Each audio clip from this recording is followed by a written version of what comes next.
Hello, my name is Sam, and on behalf of SkyVerge today, I am presenting the 9 emails every WooCommerce store needs to send. So, my name is Sam Greenspan. I am a content marketer here at SkyVerge. That's me. Can't blame that hair on quarantine like I can on this, but that is not the point. So, who is SkyVerge? Well, we are a team of WooCommerce experts. We are the developers behind more than 4 dozen of the popular WooCommerce apps that you've probably seen today, including things like WooCommerce memberships, Local Pickup Plus, and Jilt. Jilt is an all-in-one email marketing platform that we have built specifically for the needs of WooCommerce stores. We'll get more into that later. It takes us to our topic, which is email marketing. So today, what I'm going to cover is 1, the reasons why email marketing is a wonderful thing. 2, 9 emails all WooCommerce stores need to send. Now, I won't be able to get deeply into all 9 of them. They could each be a webinar in and of themselves, but I'll give an overview, some examples, and some tips and some stats behind each of these emails. And finally, we'll talk about how you can start implementing these emails right away. So first off, though, why email marketing? There's a quote in the Wall Street Journal that I love. They called email marketing the only guaranteed delivery option the internet has left. And if you think about it, in our world of algorithms, choosing what you see on your feeds, social media, just an overabundance of content out there, one way you know you can deliver a message to someone is through email. Email reaches at least 79% of the people you send it to based on even average deliverability rates. And if your deliverability is high, that can creep up well over 90%.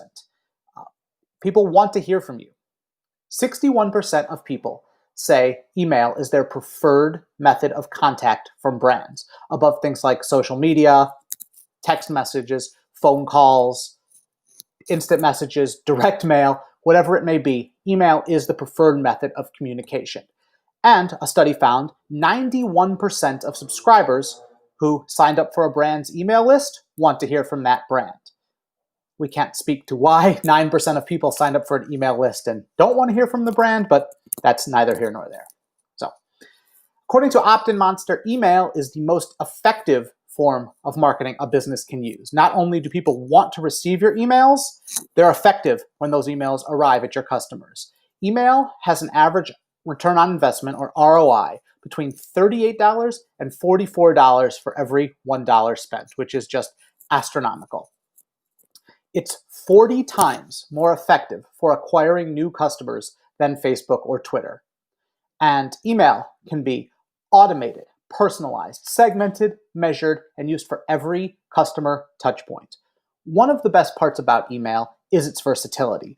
Automation, emails, you can set them up and they continue to go out without you having to do anything and making sales for you. Personalized, of course, you can pull in customer data to your email marketing platform and send very targeted sales and other information directly to your customers. Segmented, you can send the right emails to the right people by dividing your customers up into different buckets. Measured, email has so many statistics associated with it that you can measure it at every step of the way to diagnose problems and figure out ways to improve it. And used for every customer touch point, absolutely. From the receipt to the welcome email, to the shipping confirmation, to, hey, you haven't shopped for us in a while and come back, all of this can be done through email. So we will now get into the 9 emails every store needs to send. First up, a welcome email, which I've defined here as an automated email or series of emails that you can use to welcome a new subscriber to your list or a new customer to your store. Now, obviously, your goals would be different in those cases. If you're welcoming a new subscriber, your goal is to convert them from subscriber into paying customer. If you're welcoming a new customer, your goal is to convert them from a one-time customer into a repeat customer. Either way, the welcome emails you send are extremely effective. 3/4 of people expect to get a welcome email when they sign up. That's a very high number, but it means that your emails are anticipated. And one of the key rules of emailing is you want to send emails that are anticipated. That helps effectiveness, along with things like personalization and targeting. Welcome emails bring in 8 times the revenue of average emails.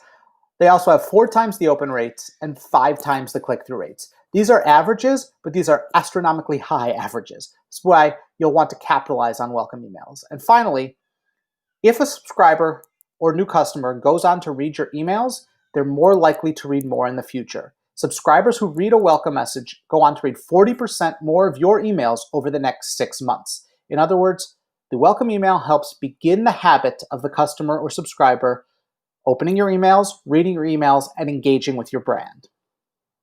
Here's an example of a welcome email.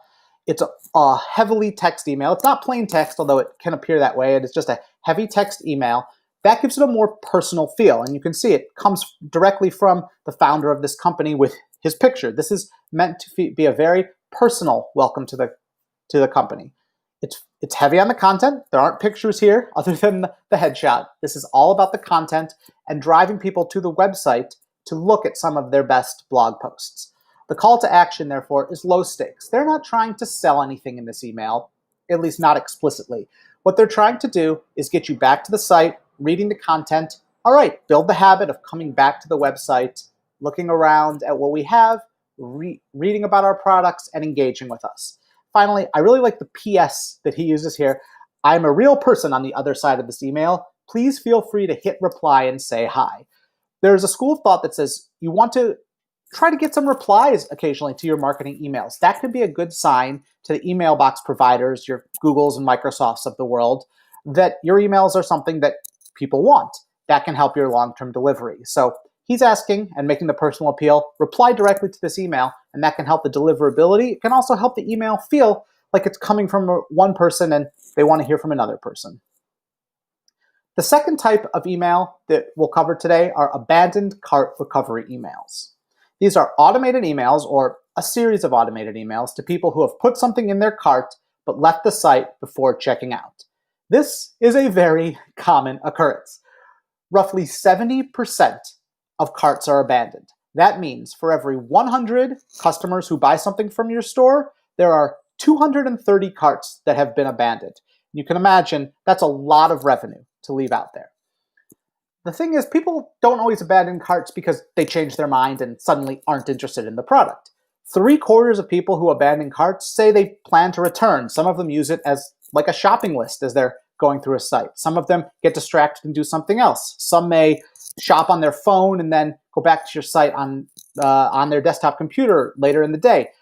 They're not always abandoning it because they've lost interest. In fact, in the majority of cases, they're still interested. They just need a reminder to, hey, come back and finish the checkout, and that's where abandoned cart recovery emails come in.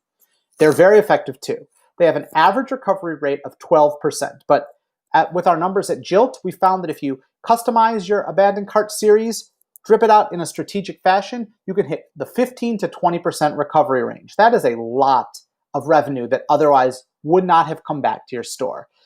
This is just how lucrative they are. This is my favorite number. From our internal data at Jilt, we show that for every abandoned cart email a customer sends, they bring in an average of $4.80 in revenue. That's not for every abandoned cart email that's opened or clicked on or that leads to a purchase. That's literally every email that is sent out brings in that average. This is how effective they are. And these are an automated email. You set them up, you don't have to do anything, and every time someone abandons a cart and the email goes out, you can assume that's almost $5 coming back to you. It's hard to beat that deal for an e-commerce store. Here's an example of an abandoned cart recovery email I found that I like. First of all, I really like the headline here. It's on brand, and it appeals to the target customer here for this company that sells barber and grooming products. Don't put this off like a software update. It's funny, so it's not pushy. It's not like, hey, come back and check out. It's very casual. We're buddies. We're making jokes. It creates a sense of urgency, though, very subtly, but hey, your card is about to expire, and so is your chance to enjoy free shipping. Now it's put it in your mind that, okay, I really do need to come back and finish checking out. They include the pictures of the products that the person left in their cart. This is a common and effective abandoned cart technique because it reminds someone, hey, here's what you left, gets them excited about the products again, whatever motivated them in the first place to put them in their cart. And finally, I like that as a can't miss call to action. Now by can't miss, I'm not talking about the verbiage in the call to action button there, check out now, although that is a good call to action. I like that it is a black call to action that really stands out against the white background and against the more muted colors in the rest of the email. You can't miss it. So as someone reads through the email, they get to that eye-catching call to action, which drives them back to the site to finish their purchase. The third email that I'm going to discuss today are order receipts. These are a transactional email that you send to a customer immediately after they complete a purchase. Now, here's some facts about order receipts. A customer's excitement peaks the moment they receive their receipt. That's been proven. So when you send a receipt, you're not just giving them the facts about their purchase, how much they spent, their shipping address, perhaps a shipping estimate or link. You're also building their excitement. Because they're so excited, these order receipts do very high numbers. They have some of the highest open rates of all emails. Nearly 3/4 of customers will go to their email after they buy something on an e-commerce store, at a WooCommerce store, and click through the order receipt. Now, these are different than the previous emails we've discussed, as these are transactional emails. Now, transactional emails have a legal definition, which is that they are business-focused emails. They are necessary for business, and therefore, they do not require a marketing opt-in to send because they are a necessary function for your business. So, as a result of that, they need to focus on the nuts and the bolts of the transaction. They need to be primarily and mainly focused on details. However, under the US Can-Spam Act and under some jurisdictions as well, other jurisdictions as well, you can also include a little bit of marketing stuff in there. Under GDPR, it's a lot stricter. However, in Germany, it's a lot stricter. So make sure to check with the local laws before you include too much marketing speak in your transactional emails. However, everything about them is still a marketing email. So if your logo is in there, technically that is marketing. That's refreshing the customer's image of your brand. So keep that in mind. Marketing is not always just, hey, buy something else. Here's an example of an order receipt that I like. They put all the crucial information at the top. This is perfectly legal transactional email, order confirmation number, the order date, basic information, shipping address, order summary. Then they put in some cross-sells. These are targeted cross-sells based on what the customer bought. So because the customer here bought one light fixture, they're recommending other light fixtures. So this email is primarily focused on the transaction, but also gets in just a little bit of marketing, trying to capitalize on the customer excitement about making their order. The fourth type of email that we are going to cover today are review requests. These are automated emails asking a customer to leave a review on something they've just purchased. The numbers on these: 90% of people or more will hesitate to buy from a site that has no reviews. Just one review can lead to an 18% increase in sales, and 5 reviews can lead to a 270% increase in sales. This is why you need to send review requests. You need reviews on your website, and you can see there is an exponential curve for how your products will perform once you start getting some reviews of your products. Here's an example of a review request. One, they make it very clear that your opinion is valued. As much as we know that a company is sending this to everyone, we still want to feel like our voice matters and that they're going to listen if we provide feedback. They use a psychological trick, a very subtle one, but a psychological trick in the first paragraph. Your experience can be a big help to other guests. When you tell someone why you're asking them for a favor, it makes them more likely to do a favor for you. That's just how our brains are wired, and Target takes advantage of that here by slipping that in to further incentivize someone to leave a review. They make the process look very simple. I like how they use the hollowed out 5 stars there, because we're all very accustomed to, okay, we see stars, we want to click a number of stars. That makes it look like it's going to be very simple to leave a review. I also like that at the bottom of this email, they include customer service options, because you don't want someone to leave a negative review because they had a bad experience. You would hope that they would say, I should leave a negative review. Wait, here's the offer for me to help get my product fixed, remedy whatever issue I was having, and that in turn will then preclude them from leaving the negative email. Instead, they'll reach out to support. So that's trying to steer people toward leaving good reviews in this email because they don't need support requests. The fifth type of email that I'm going to cover today are VIP and loyalty rewards. These are emails inviting a customer to join your loyalty or VIP rewards program. These go out later in a customer life cycle, perhaps after a customer's made a few purchases from you, and now you're trying to transition them from being a repeat customer into the ultimate goal, which is a loyal customer who comes back over and over and becomes a brand evangelist who promotes your brand to their friends. Here are some facts about loyalty and VIP programs. They can turn, as I said, a customer into an engaged repeat customer and brand advocate. Your customers want a VIP program, especially your loyal customers. As you can see from this very sad face, 61% of customers are frustrated when they feel they're not rewarded for their loyalty. And there's really no reason not to use a VIP program at your website. They are win-win. Customers feel appreciated and incentivized, and you keep them coming back and spending more. It's a great relationship for both of you if you can get people to join your loyalty and VIP program, and the way to do that is by sending them an email inviting them to do so. Here's an example of a loyalty reward email from Foot Locker. It's very clearly laid out. These are the perks. Bullet points. Bang, bang, bang, bang. This is what you get for it. The perks are good, so there's a true incentive to join this VIP program, and they're enticing.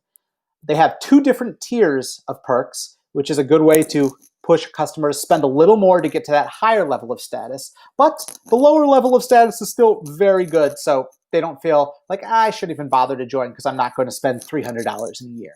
And finally, their call to action stands out. It's the bright color against the dark background. So after your eye reads the perks, you go straight to the call to action. You click Join Now.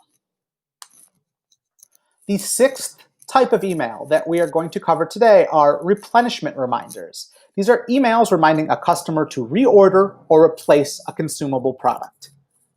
So here are some numbers on the replenishment reminders. They have a very high click-to-open rate across all industries. In fact, the highest click-to-open rate of any type of email, 50%. So people who open your email, half of them will then go on to click it. That's incredibly high. And they do have a high open rate at 50 to 60%, and a good click-through rate too, 40 to 50%. So replenishment reminders are very successful emails.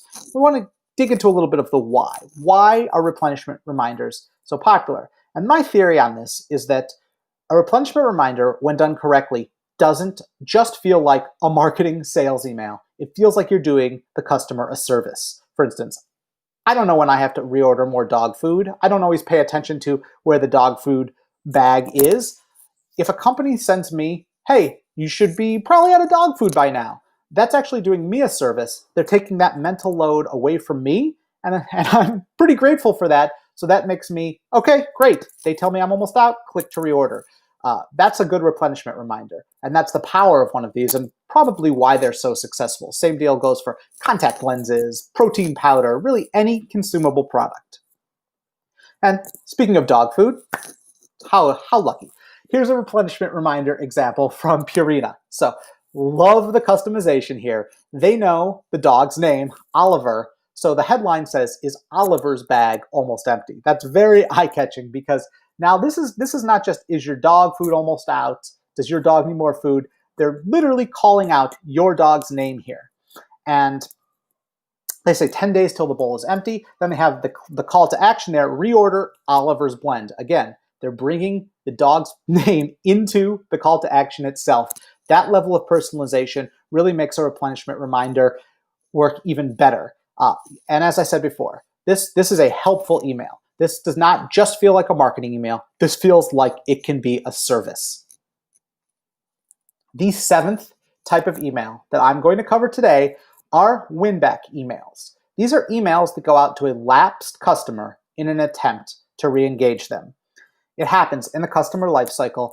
Sometimes a customer will stop ordering from your store for a certain amount of time. They may stop opening your emails even.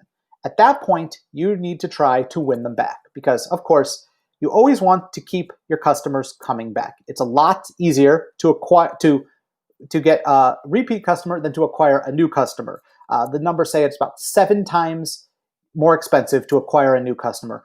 On an episode of The Office, they once said it was, the American Office, sorry. They once said it was 10 times more expensive. Not quite that high, but close. Here's some more numbers on these win-back emails. For the average WooCommerce site, 2/3 of their email list is inactive. That means 1/3 of your customers are actively buying regularly on a buying cycle. The other 2/3 are either no longer buying or perhaps no longer even engaging with your emails. Win-back emails have an average open rate of 12%, which, as we've covered emails today, that is the lowest number you've heard so far on open rates. The reason is these are customers who are possibly not interested anymore. So the fact is they were at a 0% rate. The fact that we can get that up to 12% on win-back emails is still pretty good. What is a lapsed customer? Now this varies from business to business. It depends on your product cycle. If you're selling something that people will go through in a month, then perhaps a lapsed customer is someone who hasn't bought in 2 months. If you sell large, expensive imported rugs, you don't expect someone to buy one of those every month unless they have a giant house and a deep need for imported rugs. But at Jilt, the default we like to use is anyone who hasn't made a purchase in 90 days, we consider lapsed, and that's when the win-back email automation kicks in. We like to do a win-back series of 2 emails, the first of which will go out and say, hey, come back to us, and then the second of which says, if you don't engage with us, then we're going to remove you from our list. The reason that you would want to remove a lapsed customer from your list is for the sake of your deliverability. If someone's not opening your emails, that sends a sign to your mailbox, to their mailbox provider, again, the Gmails, the Outlooks of the world, that your emails are not valuable. If that happens enough, it can ding your deliverability. Plus, if you have lapsed customers, it's hurting your ability to truly gauge the statistics about your email list. For instance, you don't know if an open rate is good for an email or not if most of your people aren't opening their emails anyway. If you have a tight, engaged list, then you can see, okay, this email was effective. This got a lot of clicks. This one wasn't. That's why, as hard as you work to get subscribers, it can be good to purge inactive ones. Here's an example of a win-back email we like. It never feels angry or accusatory, which is probably the #1 rule of win-back emails. You never want to say, hey, why you stop shopping with us? That's not cool. This is very casual. Baby, come back, which we'll get into shortly. And then that's the subject line. And then we miss you is the banner headline. That's a playful subject line. And it's also a lyric, a 70s lyric, but a lyric nonetheless. There have been studies that have found using a song lyric or movie title in your subject line does increase open rates. So if you can figure out good lyrics to jam in win-back emails or otherwise, like The Body Shop has done here, that can even help your open rate a little bit. I like their offer a lot in this win-back email too. Rather than offering a discount, which is a very common win-back technique and makes sense, you want to incentivize people to come back to your site, and a discount's a great way.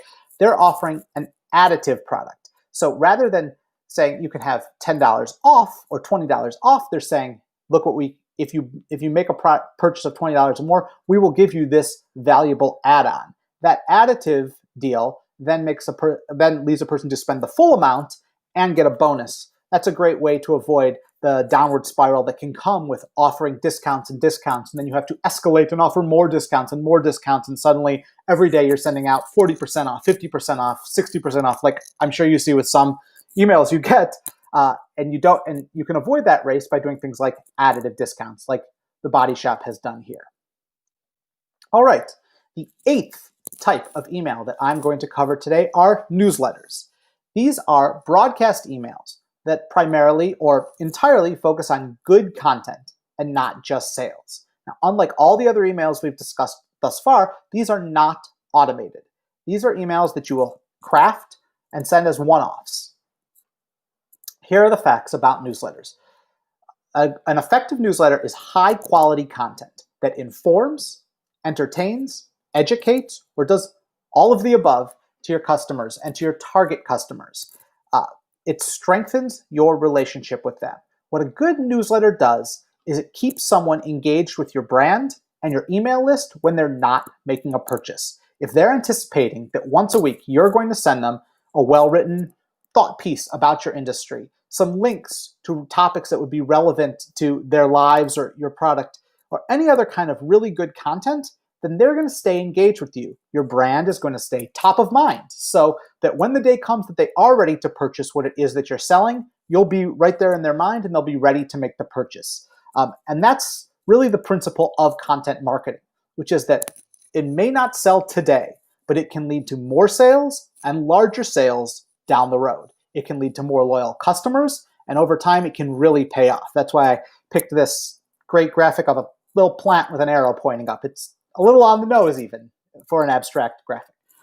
Finally, as I said, a newsletter keeps subscribers engaged and gives them a great reason not to unsubscribe. Because again, you'd want to avoid unsubscribing, having people unsubscribe who are potentially good customers or who are currently good customers. If they're engaged with your content, then they can stay subscribed and have another reason to stay subscribed to your email list, which you can then use to convert them back into customers and to make more sales. Here's an example of a newsletter I really like. This is a content-focused newsletter, and it's very clearly aimed at this brand's target customer. You can see it from every single one of these photos. They're going for something. They've got this rustic look, this sort of outdoorsy-ish look. They know who they're targeting here for their clothing company, and all of their images, even the ones that are not about their clothes, are making it clear. In this email, I like that they spotlight other customers. When you use user-generated content or you do features about some of your customers who are really getting the most out of your brand, that turns them into de facto endorsers and allows someone else reading this to put themselves in that person's shoes, because now they're seeing how a real person is using and enjoying your products.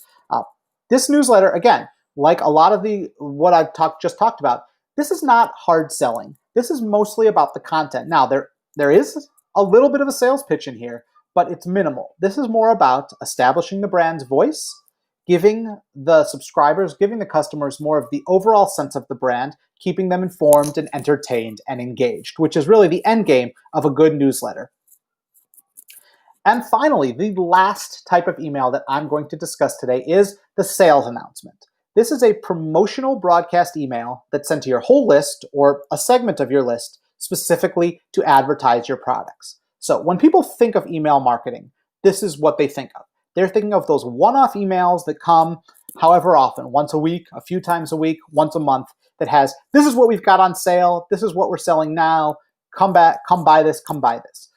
Of course, as we've seen here, this is just a portion of email marketing. There's quite a bit to email marketing that is not your one-off broadcast sales announcements. However, this is the most traditional definition, and if you're doing email marketing, you're probably sending sales announcements. So these are your big promotional emails.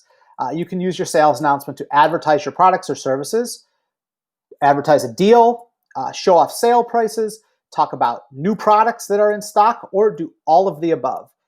And these have lower conversion rates than a lot of the automations we've discussed earlier. That's because those automations are very targeted and they're often triggered on events. These sales announcements just come at a certain time period, so they may not catch someone when they're ready to buy. It might not feature something that the customer wants to buy. It's probably rare that someone's going to be buying from you after literally every single email you send. So they have a slightly lower conversion rate, about 1.5%. However, because they are what people expect, and a main way that your customers do stay informed about what you have on sale and the deals you're offering and your products, they are a key part of your email marketing strategy and something you are no doubt doing or at least considering. Here's an example of a sales announcement from a clothing company. I like that they used an animal theme throughout. It's always good if you can to give sort of a running through line to your sales announcements. Perhaps it's triggered by a holiday, whether it's a major holiday, a Valentine's Day, something like that, or one of those internet holidays that there seem to be so many of, Talk Like a Pirate Day or National Donut Day, all of those. But here they've gone a different route. They've just done an animal-themed email. It's on brand. They use a quote from an artist that expresses their values, why they're animal lovers.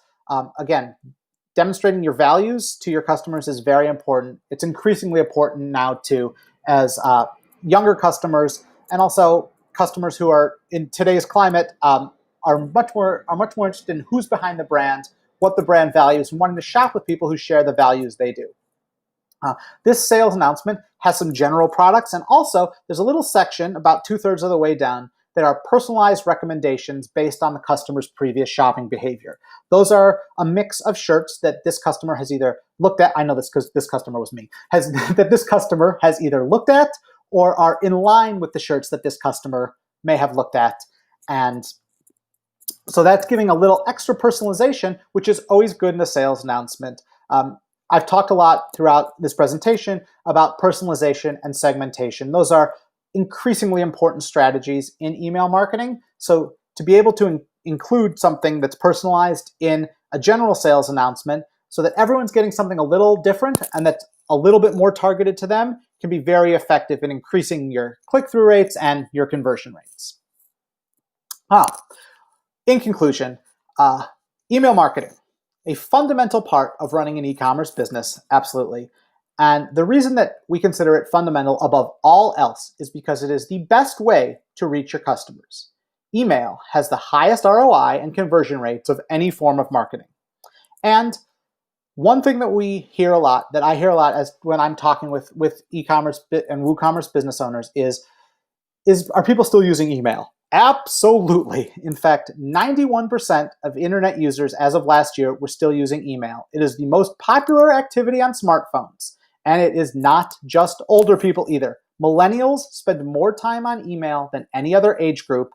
And Generation Y, which is coming up behind them, are also heavy email users. So as much as they're on social media, email is still a part of the online shopping experience. It's because they know when they place an order, that receipt is coming to their email. They know that email marketing and e-commerce are linked together. And so there is just a symbiotic and fundamental relationship between the two. What's next? First, how do you get started setting up all the emails that I've discussed here? And if you're already doing email marketing, but you want to do more of these, if you don't have all of these set up, how do you expand? Well, I would like to make our pitch for Jilt, which is, again, the all-in-one email marketing product we have built specifically for WooCommerce. That means it integrates directly with your WooCommerce store, so you can get data synced back and forth, customer information synced back and forth, and you can set all of the emails that we've discussed here. You can send the automated emails, like the cart abandonment emails, the replenishment reminders, the win-back emails, and all targeted and incorporating customer data into them. You can also send the transactional emails, like the order receipts, and the broadcast emails, like newsletters and sales announcements. You can do all of these on Jilt and use advanced segmentation rules to make sure they're targeted to the right customers.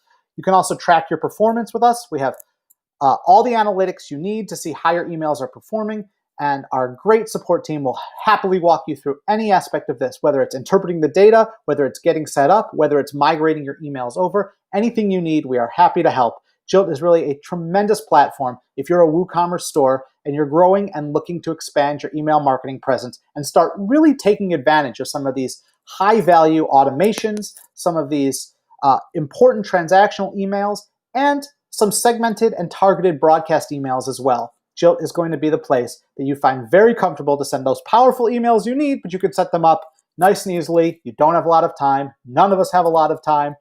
Jilt is the answer for doing that. So if you head on over to jilt.com/WordCamp, you can find out more information about Jilt and why it will be a great option for your WooCommerce store and your emails. You can also reach out and chat with us if you have any questions about anything we've discussed today.